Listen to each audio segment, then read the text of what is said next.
สบายดียินดีต้อนรับทุกท่านเข้าสู่รายการชิลไฟเดย์รายการที่จะพาทุกคนไปฟังเรื่องราวชิลๆกัน every Friday นะพบกันอีกแล้ว พบกันอีกแล้ว อีกเช่นเคยกับสถานที่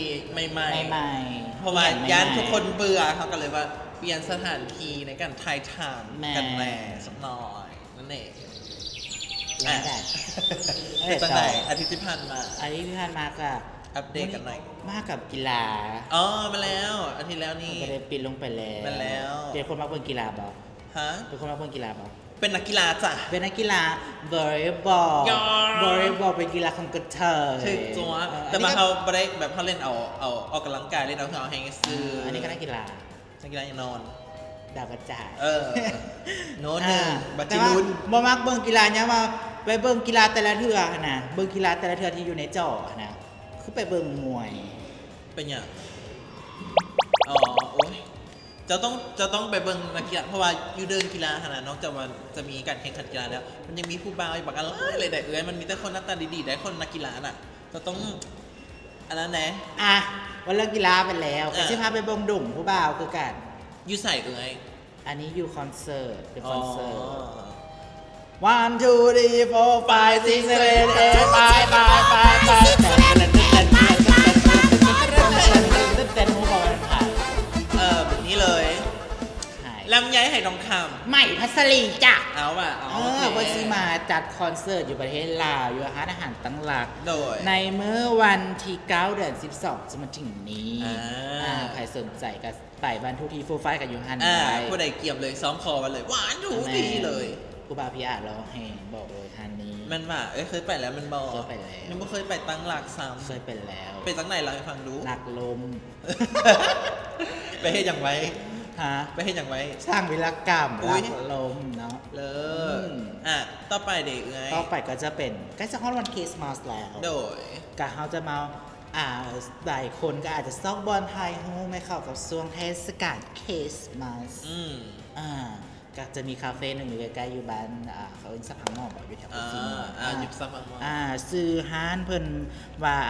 วันคลับคอฟฟี่กับโบไก่เพิ่นก็จัดแบบเป็นธีมคริสต์มาสเลยกับจะมีอาหารก็จะเป็นกาแฟมัทฉะแล้วก็เป็นขนมข้าวหนมเนาะก็สามารถไป แต่งตัว แต่งตัวงามๆ ใส่สูทสีแดง สี สี เขียว เขียวเป็นแซนตี้แซนต้าไปอยู่ไทยว่ามัน เป็นกวางน้อย นี่ก็ อาจจะบแมนแต่อาจจะเป็นงัว แต่ว่าเป็นมัวน้อยก็ได้ งัวน้อยเนาะอ่ะแล้วจังไหนต่อ ต่อไปคอนเทนต์ของเราสายมู สายมูในวันนี้เขาเคยเล่าเรื่องสีเสื้อไปแล้วแต่มันสีเสื้อในชีวิตประจำวันแต่วันนี้เขาจะมาเล่าเรื่องสีเสื้อที่เสริมดวงเรื่องการงานใส่แบบใดแล้ว มันจะปัง เบี้ยเขามันจะ ใส่ ปัง สีตัวนี้ในสถานการณ์ใดประมาณ ประมาณ นี้ นั้นเขาไปเริ่มกันเลยกันที สำหรับวันจันทร์ สำหรับมันจ่าน้องแมนสีแดงเลือดหมูสีแดงเลือดหมูนี่เพิ่นบอกว่าใส่แล้ว มันจะเหมาะกับการประสานสัมพันธ์หรือว่าการประชุมเวียกใส่สีแดงแล้วจะเฮ็ดให้การประชุมหรือว่าการเอาไปยืนพรีเซนต์อย่างที่มันดีนั่นเอง แล้ววันนี้วันอังคาร วันอังคารแมนเพิ่นให้ใส่เป็นสีเขียว เพิ่นว่าอ่านจากเวลาประชุมกับหัวหน้า เวลาพาเรียนกับหัวหน้าอย่างสิมันก็จะรับเรื่องประมาณนี้ วันพูดแบบนี้น่ะวันพูดแมนก็จะให้ใส่เป็นสีเหลือง สีเหลือง แต่ว่ามันเหลืองซ้ามันจะเป็นเหลืองจะเป็นเหลืองขี้มิ้น เหลืองคิมมิน เปลือกขี้มิ้นประมาณนั้นเพราะว่าเฮ็ดใส่แล้วจะให้งานไหลลื่นเหมาะแก่กันไม่ได้ว่างานครีเอทีฟอย่างต่างๆ เราไปหาลูกค้าอย่างสิ แม่นแล้ว ส่วนวันพฤหัส สีบัวพัดแถว ถูกต้องสีบอพาสเทลนี่แมนเพิ่นว่าใส่แล้วใส่ให้ผู้ใหญ่เอ็น เอ็น ดู ดู เหมาะแก่กันเข้าไปหาผู้ใหญ่เข้าไปเห็นแบบนี้เป็นสีสุภาพอีใส่แล้วผู้ใหญ่จะเอ็นดูจะแบบมาเอ็นดูเฮานะแนวนั้น แล้วกันวันศุกร์แม่ให้ใส่เป็นสีกลมเพราะว่าใส่แล้วเงินสิไหลมาเทมาเงินไหลเข้าแบบประยุทธ์ประหย่อน ก็เหมาะกับการค้าขายดี ถูกต้องวันเสาร์เนาะวันเสาร์แม่ให้ใส่เป็นสีดำประกายทอง แต่เป็นดอกทอง แล้วมัน อันนั้นจะเป็นเห่าแล้วนะ อ่า ให้เป็นสีดำประกายทองใส่แล้วซีวิตจะรุ่ รุ่งโรจน์ เกี่ยวกับทองนั่นเอง ทองประกายแสง สุดท้ายวันอาทิตย์ สีน้ำชา แม่นสีน้ำตาลใช่แล้วงานพุ่งแล้วก็หักกระดีอันนี้ก็คือมูเตรู แม่นแล้ว แล้วอันนี้ยังไม่ได้หมดคอนเทนต์นี่ได้ยังอีก อ่า 2 คอนเทนต์ปัจจุบันนี้เฮาใกล้จะเข้างานมหกรรมเอฟแล้วเนาะก็คืองานแอนนวลปาร์ตี้ เย้ เขาก็เอาโอกาสนี้มาบอกแฟนๆรายการเลยว่าจัดอยู่ใส่มือใดทีมใดจัดอยู่ใส่ สำหรับงาน Annual Party โมเมนต์สำหรับงาน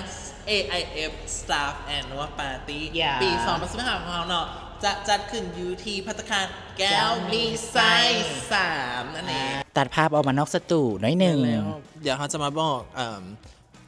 สถานที่สำหรับงานมือ Annual Party ที่เราได้กล่าวไปก่อนหน้านี้ก็คือตอนนี้เขาอยู่ที่ แกมีไซส์3 แม่นแล้วอันนี้ก็คือแม่นสถานที่เนาะ อันนี้จะเป็นตัวตึกเก้าเนาะที่เพิ่นเฮ็ดและอันนี้ก็จะเป็นบ่อนจอดรถต่างๆนานาเนาะส่วนบ่อนจอดรถจากแม่นปกติเพิ่นให้จอดอยู่ตึกเก้าแต่อันนี้เฮาขอเจรจากับผู้จัดการเพิ่นก่อนว่าเพิ่นสามารถให้จอดทางข้างหันได้บ่แล้วใกล้สิฮอดมื้องานแล้วครับมาว่ากันอีกเทื่อหนึงเนาะสำหรับบ่อนจอดรถจากเฮาจะเข้ามาทางไหนเฮาก็จะมีพรมฟ้าย่างมาตับโพต่างๆก็จะมีซุ้มเป็นบูธถ่ายรูป เป็นบูธเป็นซุ้มถ่ายรูปจุดลงทะเบียนต่างๆมันจะเกิดขึ้นอยู่ทางด้านภายในนี้ทั้งหมดเลย แมนแล้วก็จะมีบอลรีจิสเตอร์ต่างๆเนาะแล้วก็จะมีบอลไฮฮูป แม่นแล้ว หลังจากนั้นก็จะเข้าไปทางในงานเลย เข้าไปทางในงานได้เลยก็จะเป็นฮอลล์พร้อมด้วยบอลนางและพร้อมด้วยแสงสีเสียงที่อลังการแต่บางครั้งก็ไม่ให้เบิ่งเธอให้อุบไว้ก่อนเดี๋ยวจะมาตื่นเต้น แมนเพราะว่าเป็นงานท้ายปีพายังเห็นก็ต้องมาเด้ มาเด้อ ต้องมาเพราะว่าเป็นมื้อเฉลิมฉลองท้ายปีว่าซันซา แม่นๆ ก็อยากให้ครบหน้าครบตา ถูกต้อง อ่า ค่ะก็เห็นไปแล้วเนาะสำหรับข่าวๆก็ถ้าฝากติดตามแล้วก็ฝากให้กำลังใจสองสาวของเราแน่ในการเฮ็ดAnnual Party ครั้งแรก มันจะรุ่งหรือมันจะร่วงแต่ เป็นกำลังใจให้กัน แม่นเขาจะมีแต่แพนให้เบิ่งเท่านี้ส่วนทางในเขาจะบ่ทันให้เบิ่งเถื่อ โดย ก็มีแต่มื้อนี้ก็มีจะมาบอกว่าดิจิเตอร์อยู่ไส แล้ว บอลจอดรถอยู่ไส ทางมา แล้วก็ทางมาอยู่จังไหนก็คือห้อมก็คือสามารถมาได้2ทางเนาะอันหนึงก็คือทางไฟแดง แล้วก็เลี้ยวเข้ามาเลยอีกอันก็คือมาทางวิวมอ แล้วก็จะอยู่ต่อหน้าห้อมก็อยู่ตรงกันข้ามกันแล้วก็ขี่เข้ามาเลยซื่อๆก็จะเห็นเนาะโอเคกับเมื่อซ้ำนี่ก็กลับไปสตูเลยจ้าแต่เพิ่นก็อยู่บ้านเดียวกันกับตัวเก่าเพิ่นนั่นแหละ แม่น แต่ว่าอยู่ แล้ว ข้างๆจะเป็นตึกใหม่ ซึ่งเขาจะจัดขึ้นในวันที่ 13 เดือนธันวา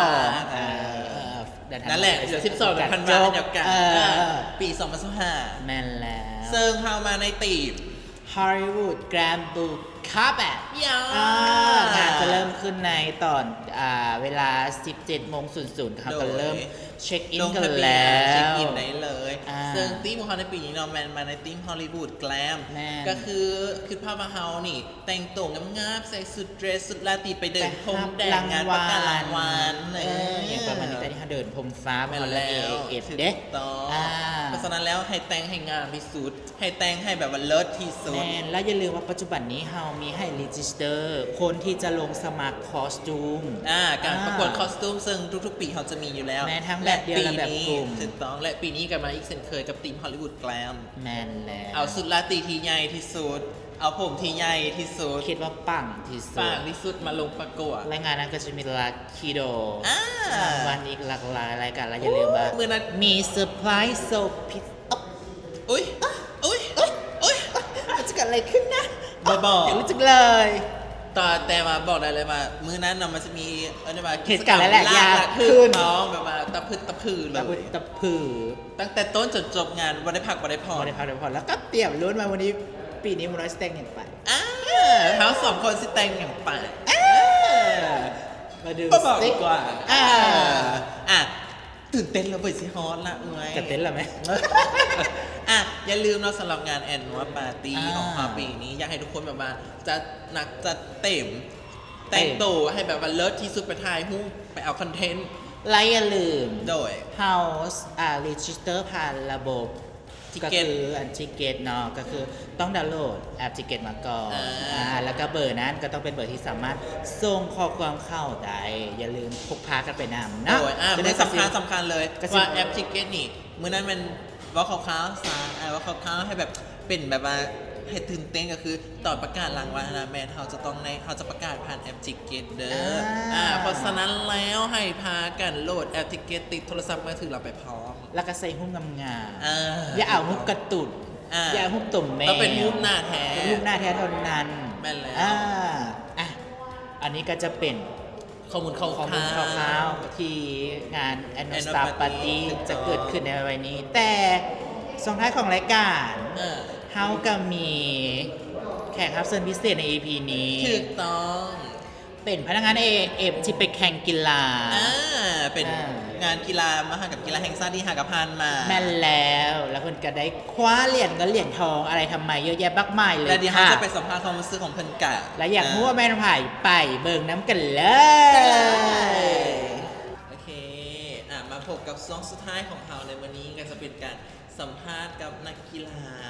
พิเศ พิ ษ เศษ บางคนอาจจะบ่ฮู้ว่า UA เฮาก็มีนักกีฬา ถูกต้อง ที่ไปแข่ง เป็นนักกีฬาแบบจริงจังนักกีฬามืออาชีพ จากมืออาชีพเลย อ่า แต่ว่าน่าเสียดายปกติมันจะมี 3 คน อาจจะมีคนหนึ่ง ว่า ติดภารกิจ ภารกิจจักรวาล ว่าเป็นอย่าง2 คนก็ได้นะขอเสียงตบมือต้อนรับนักกีฬาของพวกเราเล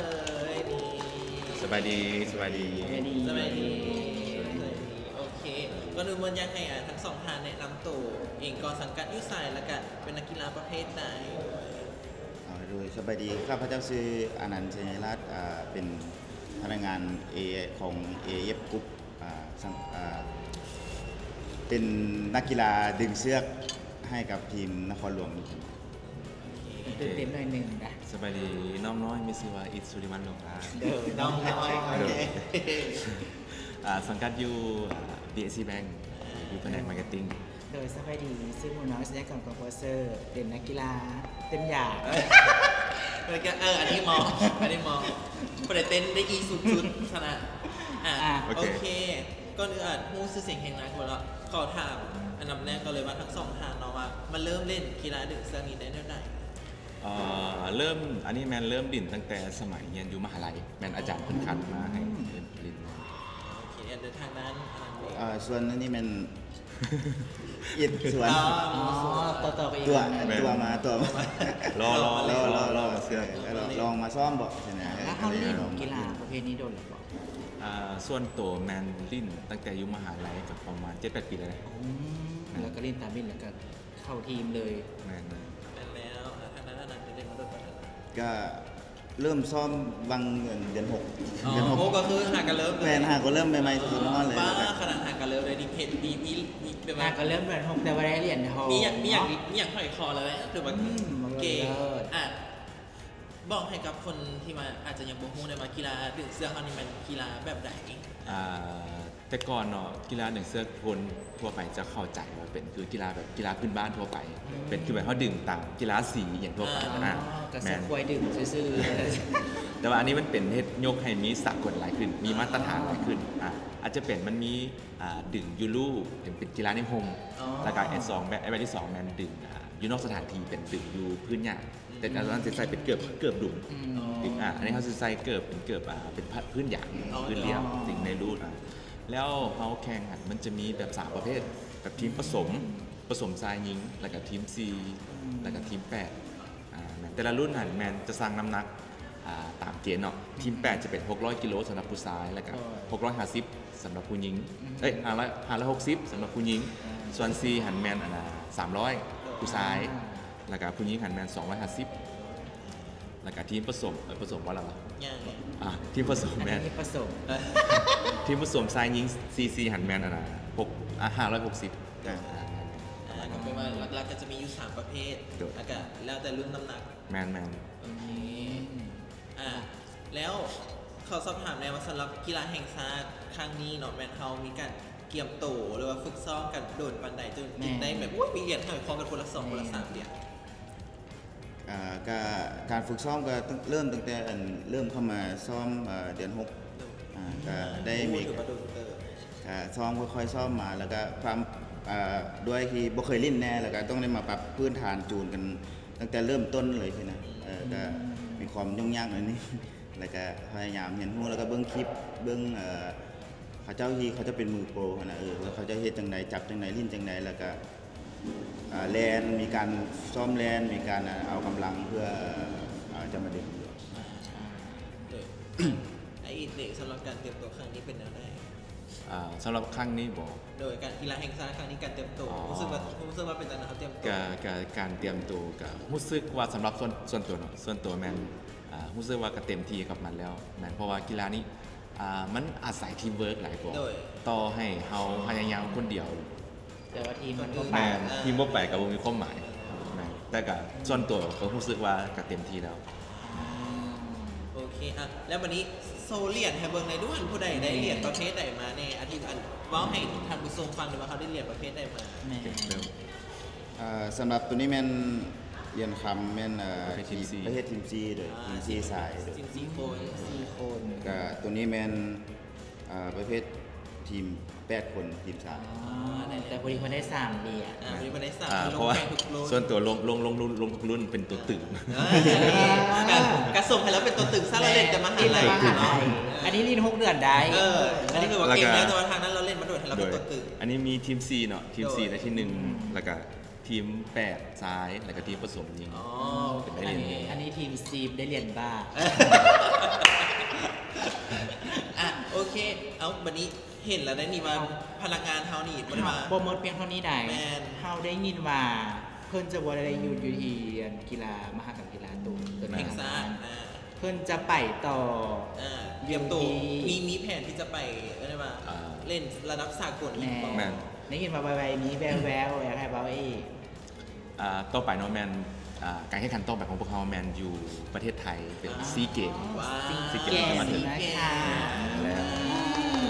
สปอนเซอร์ต้องเข้าแล้วปั๊บ แม่ แม่ นี่เห็นว่านี่มีเหรียญกำลังเติร์คือกำลังตี สปอนเซอร์ กำลังตีความ DIC แซ่บ กับ AIF เฮานี่ห้ามน้อยหน้าใดมีเหรียญมันกำลังตีต้องมีอัดซีดใด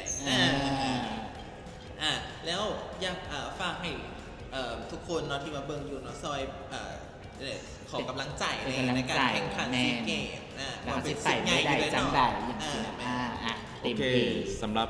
ซีเกมแมนเขาเดินทางหันแมนวันที่13จาก12แมนแล้วก็แข่งกันน่าจะประมาณที่17หรือ18นี่แหละบ่แน่ใจเป็นช่วงนั่นแหละแมนแข่งในมือเดียวเลย ทุกรายการเลยในมือเดียว อ๋อโอเค มาราธอนได้นี่ มาราธอน ฝากขอกำลังใจได้ โอเค โดยขอกำลังใจพนักงานน้ำเฮาแล้วก็ทุกคนเนาะที่เบิร์อยู่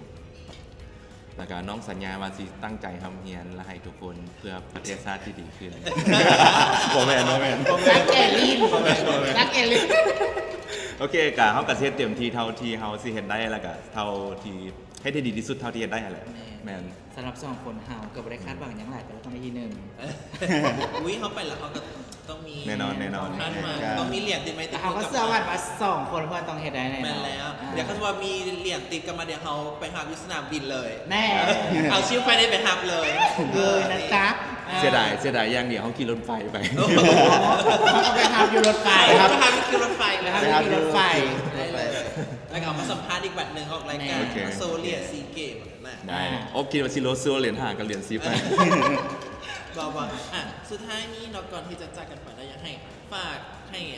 ผู้ชมทางบ้านเนาะอาจที่ว่าผู้ใดที่ว่าอาจจะมีลูกน้อยหรือว่ากำลังเริ่มแบบสนใจอยากเห็นหากิจกรรมหาแอคทิวิตี้ลองเชิญชวนเขาจะมาเล่นกีฬาดึงเสื้อนำพาลองเบิ่งแล้วกันโฆษณาไปรู้ว่าเล่นแล้วได้อย่างไรก็สำหรับกีฬาดึงเชือกเนาะผู้ใดที่สนใจก็สามารถเข้ามาลองจับเชือกหรือว่า ลองซ้อมกับของเราได้อยู่ สโมสรเราอยู่ อยู่โมส โมสรวิ วิ จั จั น น ทร์ อ๋อเดี๋ยว เข้ามาเบิ่งก่อนก็ได้ลองซ้อมก่อนก็มักบอยลิ้นบอยจังไดก็ค่อยว่ากัน คันพอมากถึงเสื้อทำก็ไปเต้นเสื้อ